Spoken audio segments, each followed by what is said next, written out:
Hey, it's Rob here. In case you don't watch the short form content like shorts or reels, I've been uploading 2-minute movie reviews for all the new movies I've seen this year, and I thought it'd be a good idea to put some of them together in videos like this. This video contains reviews 11 through 15. By this point, I had a pretty solid grasp of my process, writing, recording, and editing all in my phone, but getting a little more ambitious with the edits here and there. The reviews ahead are for The Day the Earth Blew Up, the live-action How to Train Your Dragon, Superman 2025, F1, and Elio, 3 massive Hollywood hits and 2 animated sci-fi films. No point in wasting any time, let's get into it with... So, is Daffy Duck canonically trans? The Day the Earth Blew Up is the new Looney Tunes movie, the most recent since Space Jam: A New Legacy, and maybe the first ever feature-length Looney Tunes movie that's 100% animated. I saw it a few months ago, just getting around to recording this review now, and it was refreshing to get some proper Looney Tunes cartoons after so long. It feels like it hasn't lost a step either. You get what's on the poster, classic Looney Tunes. The voice actors are fantastic. They do such a great job bringing these classic characters to life, and the cartoonish animation style really feels like a great throwback to classic Looney Tunes, but with a modern twist. I got some big laughs out of it too. All the stuff with Farmer Jim was fantastic. It had me howling with laughter, and it's full of these great, classic, timeless Looney Tunes style bits. This is going to be one of the funniest movies I'll watch all year. Though the comedy is a bit uneven. It can be pretty hit or miss. A lot of the jokes are kind of annoying, or for lack of a better word, cringe. Like the influencer joke. Did we really need Daffy Duck twerking? And your enjoyment of the movie is also going to rely heavily on how much you enjoy the classic Daffy Duck woohoo woohoo bit. Needless to say, I'm not a fan. It's annoying. Also, was not really a fan of Petunia Pig. I like her in concept, and her intro was funny, but I don't know, she's just kind of like this annoying, smarmy, smart girl. Kind of like season 30 plus Lisa Simpson. Kind of preachy and annoyingly always right, and constantly spouting these nerd quotes, like an extra on The Big Bang Theory. And her thing about trying to find the best flavor and then eating a bunch of gross stuff, I'm not 8. I don't think it's funny.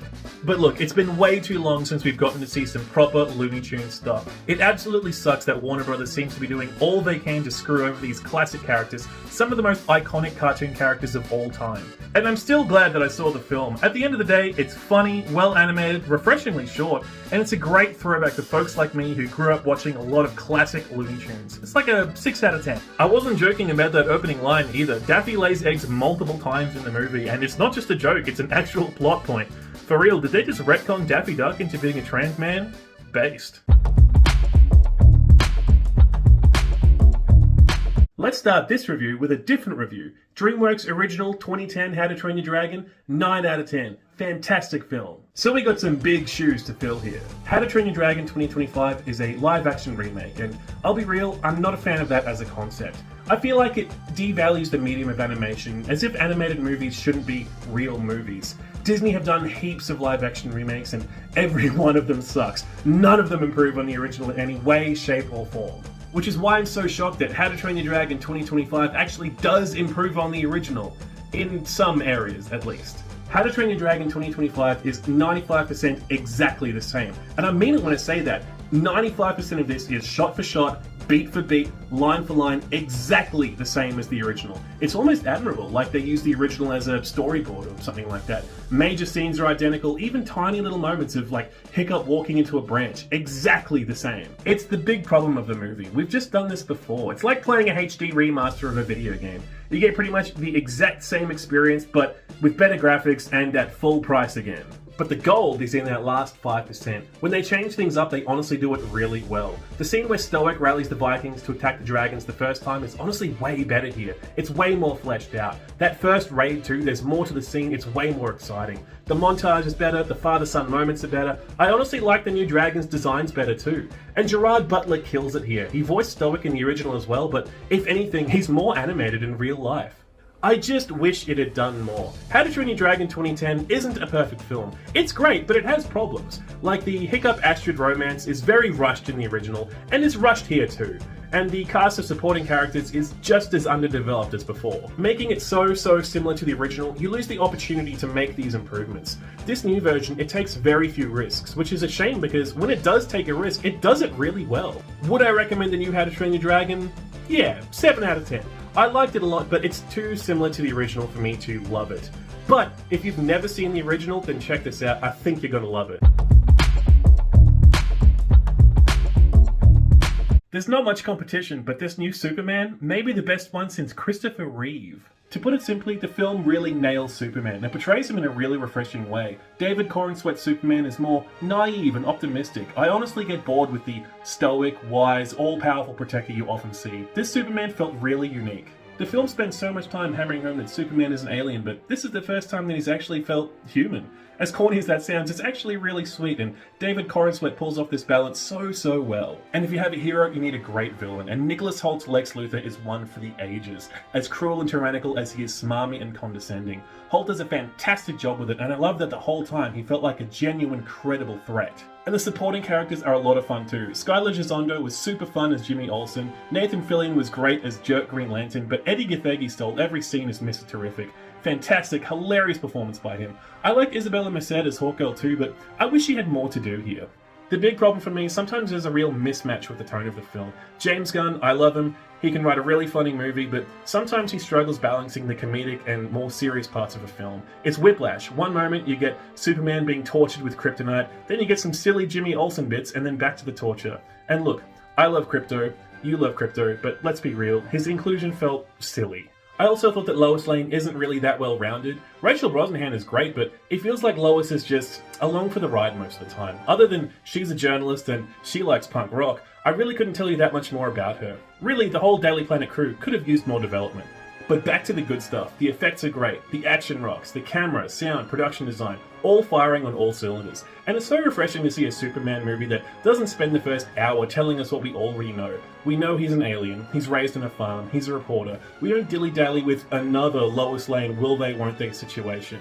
Skipping the origin story was a bold move, but it pays off so well. Superman has never been my favourite superhero, but this movie was pretty great. 8 out of 10 for James Gunn's Superman. Some parts could be improved, but so far, this is my favourite superhero film this year. I was gonna make a joke, can't wait for F2, but apparently Formula 2 is real, but slower than Formula 1, so... I'm not a big fan of racing movies. Unless I'm watching the cinematic showdown between Chick Hicks and Lightning McQueen, it's hard for me to get into it, but there's a lot to enjoy about F1, the new movie by Joseph Kosinski, director of Top Gun Maverick. The racing is excellent. It's so creatively shot with great camera movements that clearly take a lot of influence from the actual camera work of the sport, but with a great cinematic flair. The sound is blaring, the effects are great, it's so visceral and exciting to watch, firing on all cylinders, so to speak. But unfortunately, outside the racing scenes, the movie is just very milquetoast. Like the acting. Brad Pitt's a great actor, but he doesn't wow me here. He just gives a very serviceable performance. Same with Javier Bardem. I love the guy, but here, yeah, I mean, he did good, I guess. I never felt like I was watching a great movie with great actors. What I felt was that I was watching a 2.5-hour ad. And yeah, obviously it's an ad for Formula 1 racing, but other ad movies don't feel like ads in the same way. Like, Top Gun Maverick is basically just an ad for the Navy, but it's still an actual movie. F1 is just selling movie tickets to Formula 1 fans, or maybe selling Formula 1 tickets to movie fans. F1 does something I've never seen a sports movie do before. The characters in this film are up against real racers. I mean, outside of biopics, any sport movie will fill it with fictional competitors, like Novak Djokovic isn't in Challengers and Floyd Mayweather isn't in the Creed movies, but in F1, Brad Pitt is up against Max Verstappen and Lewis Hamilton. In a weird way, this kills the stakes. Because this is an ad, they're not going to let Max Verstappen or Lewis Hamilton lose. By including the real racers, they've kneecapped the main characters. Yeah, it's more realistic, more grounded, but it doesn't work for the movie. I also want to talk about the editing. During the race scenes, it rocks. No notes, but outside the races, so many unnecessary cuts. Scenes of dialogue are edited together like an action scene. The scene where Brad Pitt meets the team for the first time feels like that infamous "So this is Queen" scene from Bohemian Rhapsody. F1 is one of those movies where I can appreciate it, but it's clearly not for me. I'm feeling a 6 out of 10. If you like Formula 1, you'll probably love it, but if you love Brad Pitt, you'll love it even more. He gets his shirt off a bunch in this movie. Is anyone else getting a little bored with how consistently good Pixar movies are? Elio is the new film by Pixar, their 29th full-length film. And yeah, it's really good. That's kind of to be expected with Pixar though. Aside from a couple exceptions, almost everything the studio makes is good. And like all Pixar films, the animation is the star of the show here. It's excellent. Everything is so colourful, fluid, and full of character, and the sci-fi setting means they can get really creative with it all. The voice acting is great too. Jonas Kibriev, Zoe Saldana, everyone does a great job here. The performances are full of character and emotion, and the animators do fantastic work matching the animation to the voice. And the characters are great. Elio himself is weird and geeky, but he's super endearing and very easy to root for. Aunt Olga is another one, very easy to make her overbearing or mean, but they set up her relationship with Elio so well. She's great. Elio also has a pretty decent villain in Lord Grygon too. Not my favourite of the studio's villains, but easily their best in years. It's good to see that Pixar remembers how to actually write an antagonist. They've been seriously lacking in that department since like 2018. Another thing Pixar is known for is their mastery of emotion, and I'm not going to spoil it, but the last third of this movie really tugged at my heartstrings. And it was such a cool novel concept for a climax too, super exciting. And look, I'm not a Redditor, but when that Carl Sagan speech about loneliness and human connection came in at the end, I got a little misty-eyed.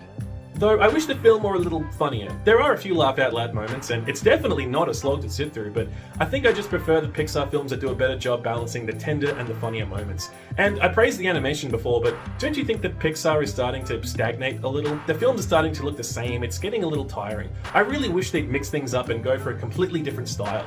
And look, I just feel like we've done this story before. I mean, stop the presses! Are you telling me Pixar made a movie about a little kid with family troubles, who doesn't fit in, and who finds a wondrous new place where they can be themselves? But no, this movie is different. You see, it has aliens instead of fish people or Mexican skeletons. But look, in any case, I still really enjoyed Elio. It's an easy 8 out of 10 for me. It's likeable, well animated, and it pulls at your heartstrings in that way that only Pixar can. Hey, thanks so much for watching. If you made it this far, click the like button and subscribe to the channel. It helps out so much. And let me know what you thought of these movies in the comments. Which one was your favorite? That F1 review was a lot more controversial than I thought it would be. I pretty much enjoyed all the films in this video, but don't worry. If you want to see me be a little more critical, the next collection will include the new Fantastic Four and Happy Gilmore 2, so make sure to subscribe to the channel if you want to hear my thoughts on those. Until next time, peace out.